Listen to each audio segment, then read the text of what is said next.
All right, man, peace. You know what, brothers, in life, sometimes the most difficult thing to do is to cut your losses. Because when you're forced to cut your losses, that's pretty much a way for you to admit to yourself that you've wasted your time and your money, especially on an asset that was not quite the asset that you thought it was going to be. But in the aftermath of you cutting your losses, everything always ends up being an asset because you learn from your mistakes. And that's what teams who have had Carmelo Anthony on their roster have been forced to learn. That is that he was a mistake.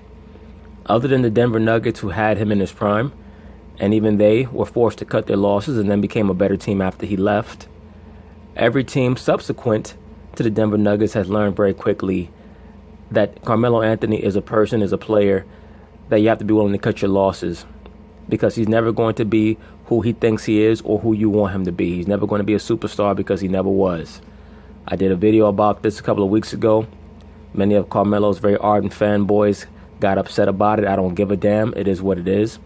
Carmelo is a first ballot Hall of Famer. He did the right thing by re-upping on his contract. He did the right business thing because I think that he understood that he was going to be cut, or that he was going to force himself to get waived after he re-upped on his deal, because he knew that there was no way that he was going to allow himself to come off the bench, at least not for them.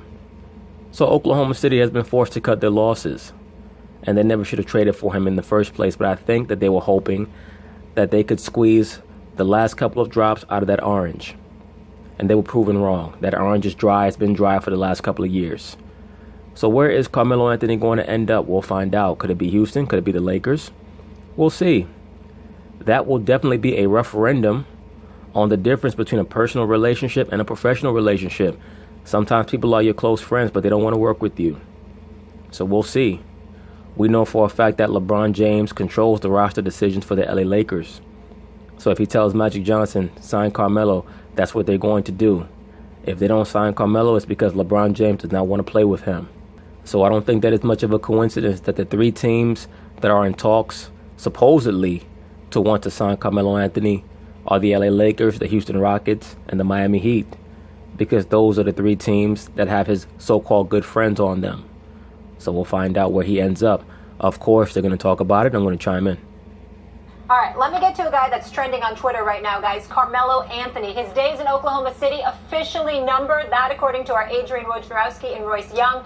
The Thunder are working with Melo's camp to trade him, use the stretch provision on him, or utilize a combination of the stretch provision and a buyout. That move would save them $100 million.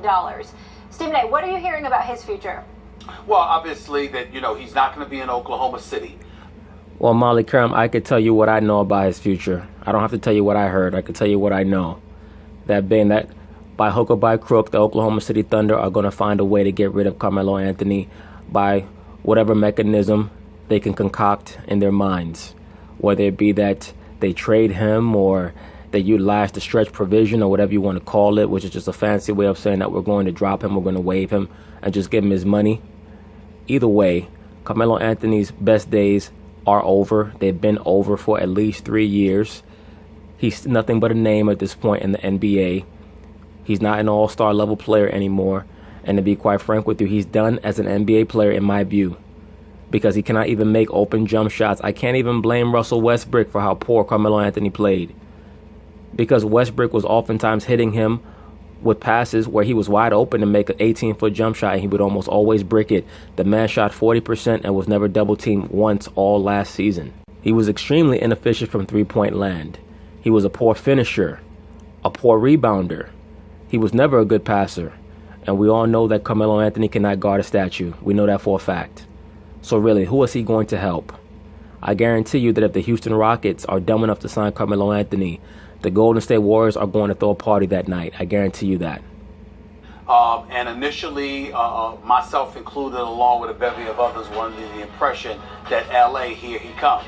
Simply because LeBron is there, simply because he has a home in L.A. and he's had one for several years or what have you. That's a very bad assumption, Stephen A. Smith. I'm not going to say that he's not going to end up there, but to just assume that he's going to end up in L.A. because LeBron James is there and because he has a home there. He can only end up on the Lakers if they want him. So if he does not end up on the Lakers, it's because they do not want him. LeBron does not want him. But we'll see. And then I was reminded before my radio show on ESPN started by somebody very close to him, Houston would have the edge even over LA. First of all, as close as he is with LeBron, he's closer with CP3. No. Allegedly. The reason why Houston would have the edge is because there's no state tax there, and because Houston is closer to winning the championship than the Lakers would be. Those are the only two reasons. Because we all know that the Rockets are still coached by Mike D'Antoni, and D'Antoni and Melo never got along at all. Melo refused to play the style of offense that D'Antoni wanted him to play. Number one. Number two, there was a relationship that was already cultivated there when he wanted to end up there last year because he thought he was going to Houston. It's just that Houston couldn't get the New York Knicks to take Ryan Anderson's 3 years, $60 million contract left on the table. Beyond that, the main reason why Carmelo wants to go play with CP3 is because neither one of them have a chip yet. So they want to win a chip together. Melo does not want it to look like he's riding LeBron's coattails. That's what was worth on his contract. They couldn't get the Knicks to bite on that. That's why that deal never happened. Otherwise, Melo would have been in Houston last year. He also cares about... For those of you who are paying attention, you'll see that Carmelo Anthony on his chain is the emblem for the 5% Nation. So he is a Luciferian, and I'm sure that certain brothers may get upset with me saying that, but that's all a 5%er is a Luciferian. About his money, there's no state income tax in the state of Texas. Houston is in the state of Texas. So all of those things contribute. And at the end of the day, when you see what they did without him, that they went to the conference finals of Game 7, when you recognize the fact that there's no longer a Trevor Ariza there, who because of CP's 4-year, $160 million commitment to Houston, combined with Clint Capella's scheduled to get an exorbitant amount of dollars. Let me say this very quickly since Stephen A. Smith brought that up. It's one thing for LeBron James, who has 3 world titles, has been in 9 finals, is a first ballot Hall of Famer, and is going to end his career widely considered to be, at the very least, at the very worst, one of the top 10 players in NBA history. Is one thing for him to say, I'm going to demand the max everywhere I go, every contract I sign from here on out.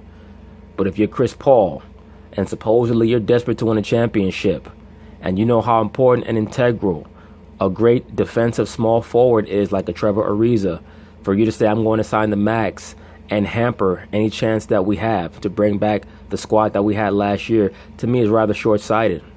Unless Chris Paul and Carmelo conspired to have events occur as they're currently occurring so that Chris Paul could trade out Trevor Ariza for Carmelo Anthony. I don't think that he's being that Machiavellian, but I'm just putting it out there. As well, they had to let go of Trevor Ariza. He signs a 1-year, $15 million deal with Phoenix. As a result, it opens up a slot at the small forward spot, which was the original position Melo starred in before OKC asked him to transition to the 4 position. The reason why they asked him to transition to the 4 position is because Carmelo Anthony cannot guard threes. He really can't guard anybody, but at least if they have him play the 4, they could hide him. They thought that if they had a lineup of Westbrook, Roberson, George, Carmelo, and Steven Adams, that Carmelo Anthony would be a good third option on offense, and on defense they could hide him. That's what they felt. So if the Rockets are thinking that they're going to bring Carmelo Anthony onto their team and he's going to play the 3 spot and guard threes, oh man, I guarantee you Kevin Durant, LeBron James, and every other good 3-man in the league is licking their damn chops. And I know that a lot of Carmelo's fanboys are going to get upset. I don't give a damn, like I stated at the outset of this video. I saw Carmelo Anthony for 4 or 5 years with the Knicks, however long he was there. The brother cannot guard a statue, I promise you that. The Statue of Liberty could get at least 25 points on Carmelo Anthony. I promise you that. Didn't work, which did not work out for him. So you take all of those things into consideration. The only hiccup potentially would be Mike D'Antoni, who once coached Melo in New York, who really didn't want Melo. He wanted to keep Danilo Gallinari and Wilson Chandler and all of. Because he understood, as every other coach in the NBA understands, that Carmelo Anthony is not a winning player. And that's why I was so incredulous that Carmelo Anthony has such a virulent fan base. I mean, they were almost as bad as the Kobe fanboys, trying to go back and forth about Carmelo Anthony. The brother's a nice player. At his best, he was a very good player. But to me, he's no longer NBA caliber, not for today's NBA. He's a spot-up mid-range shooter. And even that is starting to leave him because his legs are no longer there. He's terrible from three-point land. He's a bad passer, doesn't play defense, can't finish around the rim, and doesn't rebound. So really, what does he do out there? I mean, other than want to fight guys who say that his wife smells like Honey Nut Cheerios. Maybe that's what they need to do. Maybe they need to have someone on the opposing team tell him that Lala smells like Honey Nut Cheerios or Lucky Charms or some shit to light a fire under his ass. Because, I mean, other than that, I don't know how to get that dude going. And I don't think that D'Antoni would object to Carmelo as much as he would or as much as he did back in the day, because I think that the years have forced Melo to understand that if he's truly sincere and serious about winning a championship, coming into the gate, he has to understand that he's going to play his role on a championship caliber team. I think that Carmelo suffers from a lack of self-awareness. I think that he's very proud, but I also believe that one of the main reasons why he was so stubborn on the OKC Thunder was because he knew that he was not on a team that was championship caliber. That team had no chance of winning a championship. Not with that nut job Westbrook running the point. Absolutely not. Of those guys, as opposed to trading them to Denver for Carmelo Anthony, but James Dolan and those boys weren't having that, and they brought Melo there, and a relationship with D'Antoni never meshed, primarily because of those reasons. Melo. Well, Stephen A. Smith, can you name the coach that Carmelo Anthony really meshed with? Maybe Mike Woodson. But other than that, who has he meshed with since he's been in the league? He didn't mesh with George Karl. He didn't mesh with Mike D'Antoni. He didn't mesh with Billy Donovan. He didn't mesh with any of the coaches that were there after Mike Woodson. All these coaches can't be the problem, bro. It has to be him, because he has no self-awareness. Lack of self-awareness is a flaw that brothers have to watch out for within themselves and within whoever it is that's in their circle. If there's somebody in your circle that lacks self-awareness, you have to watch out for that person, because a lack of self-awareness usually leads to envy. Because when people are not ready to admit what they are and what they're not doing correct within themselves, they're going to start spending too much time worrying about what you're doing and why you're so successful. And they're going to start trying to act as a detriment within your life. So that's something that you definitely have to watch out for. That's why we saw that with Carmelo Anthony at different points in his career. I think that he even started to hate to a degree on Russell Westbrook. And he should have understood from the top, from the jump, that there was no way in the world that he was going to go to OKC and average 30 a game. This fool actually said he thought he was going to average 30 a game on the OKC Thunder. Why would you think that? Kevin Durant is about 1.5 times better than you were at your best. Not even right now. At your best, Carmelo Anthony from 2009, 2010 has never been as good as Kevin Durant is or was in his latter part of his career with the OKC Thunder. So why would you think that you would average 30 a game at 33 years old with no legs, with a Russell Westbrook coming off of a season where he had the green light to do whatever the hell he wanted to do? Once again, no self-awareness. Melo knew the man never wanted him to begin with.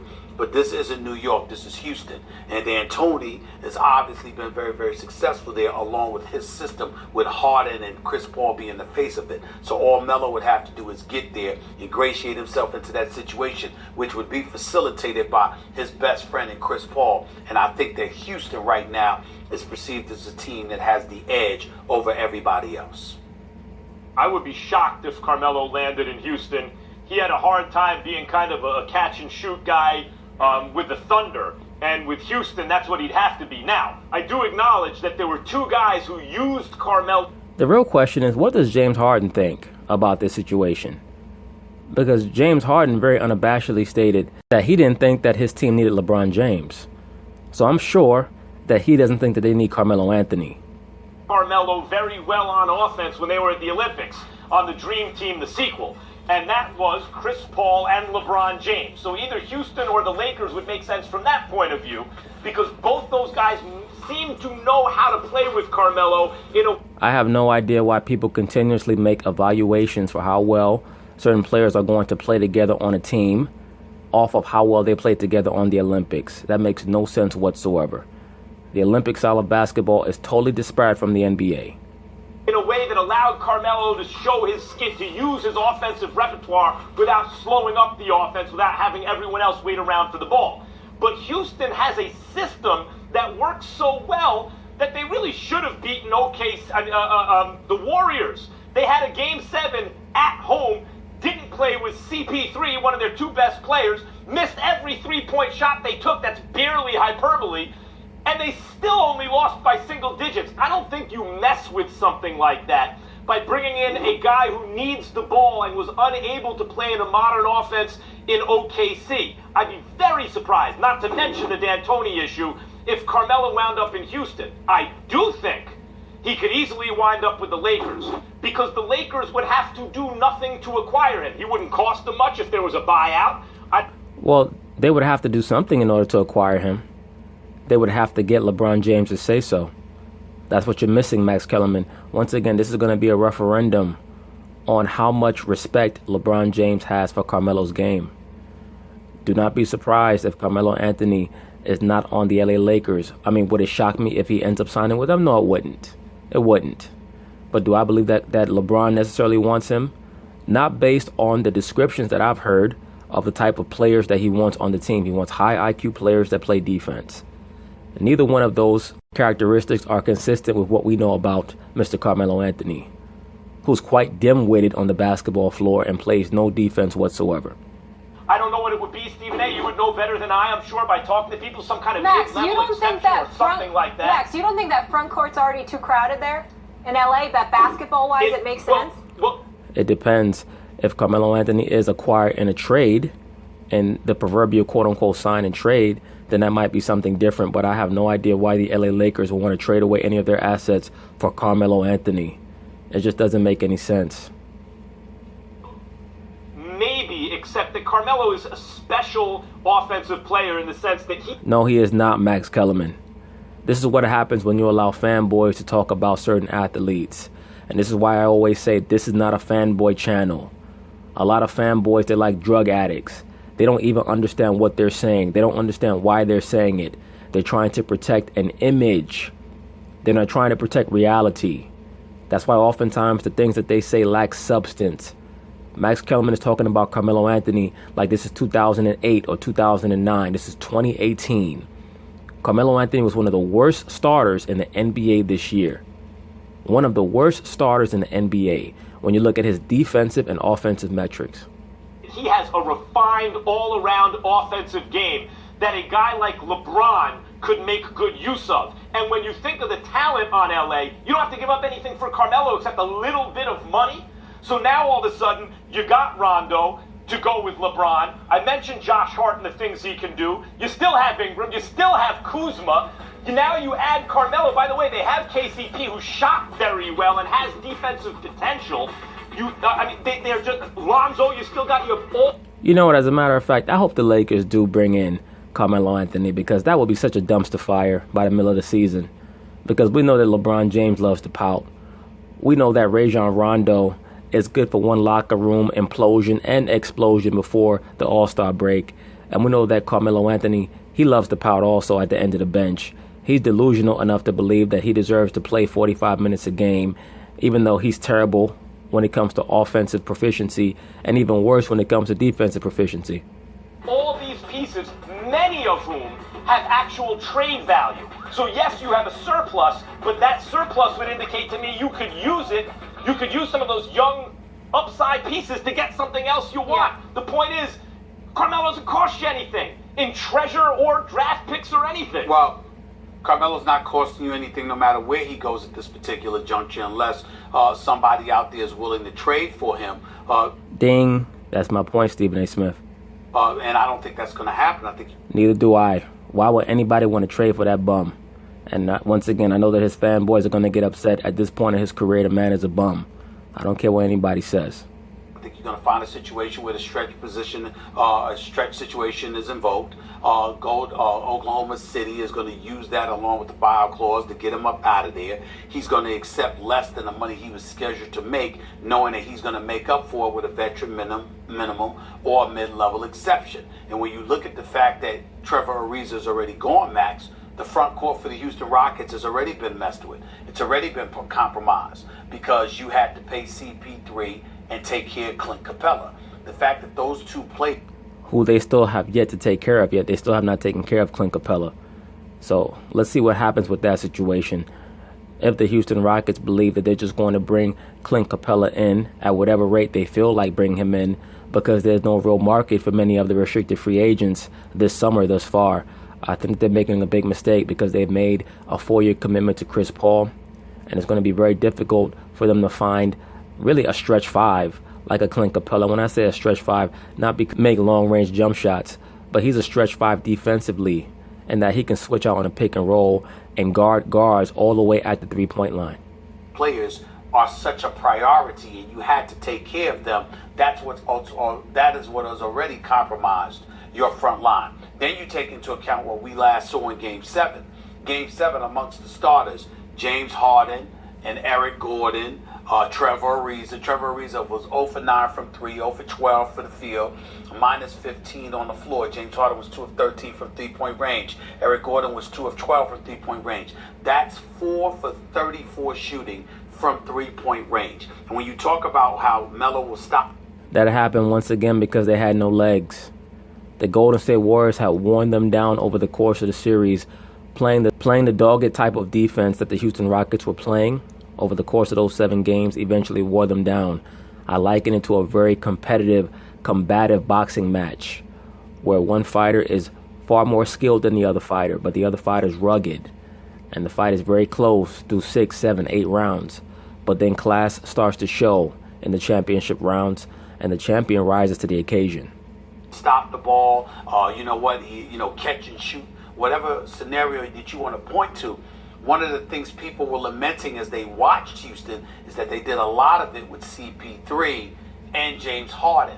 But apparently in D'Antoni's system, where volume shooting is okay. Remember, they shot 7 of 44 from three-point range overall in that Game 7. That's 15%.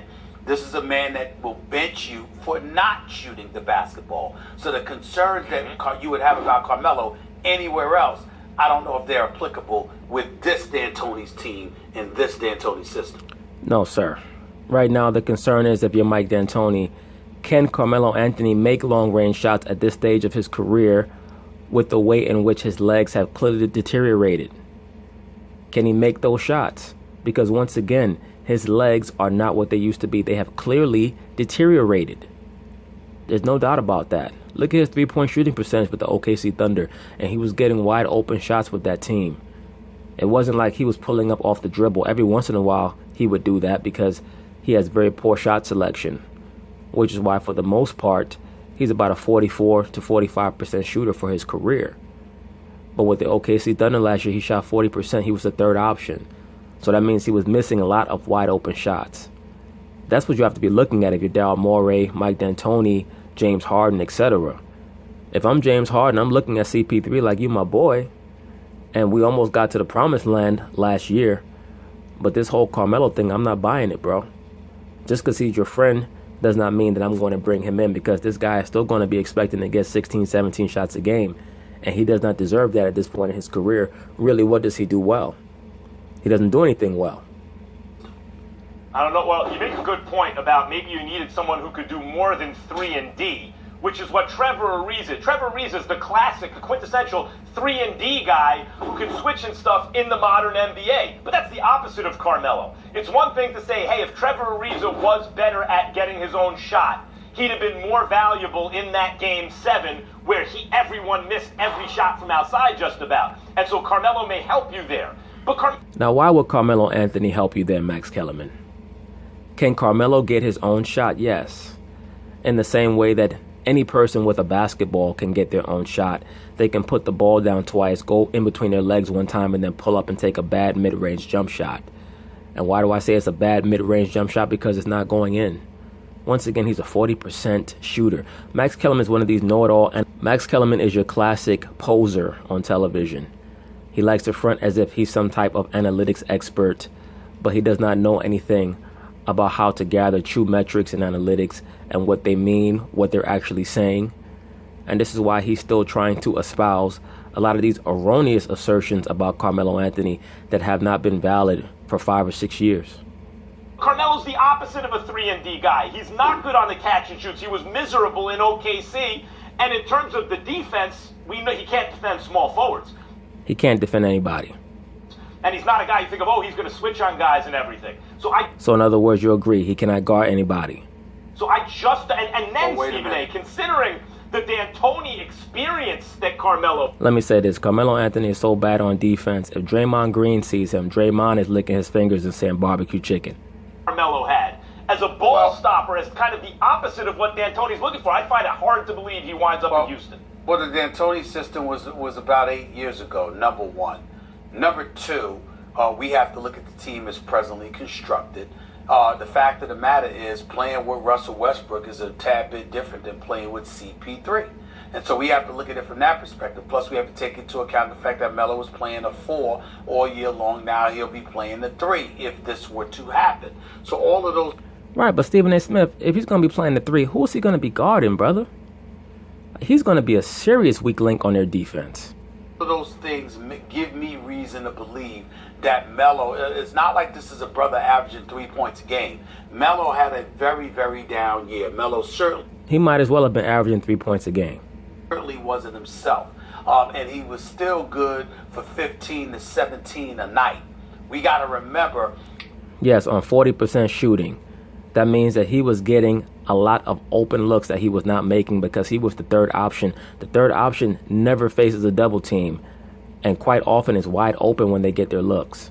That this is a career 24-point per game scorer who can hit the shot from 3-point range. No, he cannot. That's a lie. Who can score off the dribble. No, he cannot. That's another lie. Carmelo can beat his man to the basket if he's getting guarded by 4 men, but he cannot finish at the rim anymore. When I say 4 men, I'm not talking about 4 actual people. I'm talking about power forwards or so-called power forwards in this day and age. Carmelo can beat a big man with slow feet to the basket because he does that little herky-jerky crossover and then he tries to bull his way to the rim, but he can't jump over a phone book at this point in his career. He can't finish anymore at the basket. He just can't.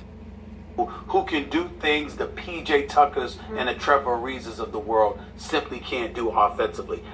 Let me say this, Stephen A. Smith. Carmelo Anthony, at this point in his career, if he could bring to a Western Conference Finals series what P.J. Tucker brought in regards to resolve, toughness, crunch time shooting, and great defense, he will be bringing a lot more than I would expect him to be able to bring. I don't think we get to ignore that. Because I saw him last year against the Utah Jazz, and he quit on his team. He quit on his team multiple times in the series. Yeah, certainly a prolific scorer. All right, guys, let's leave it there. Coming up. But anyway, that's it on Mr. Carmelo Anthony. I expect him to sign with one of 3 teams within the next week. Either the Los Angeles Lakers, the Houston Rockets, or the Miami Heat. So we'll see. Peace.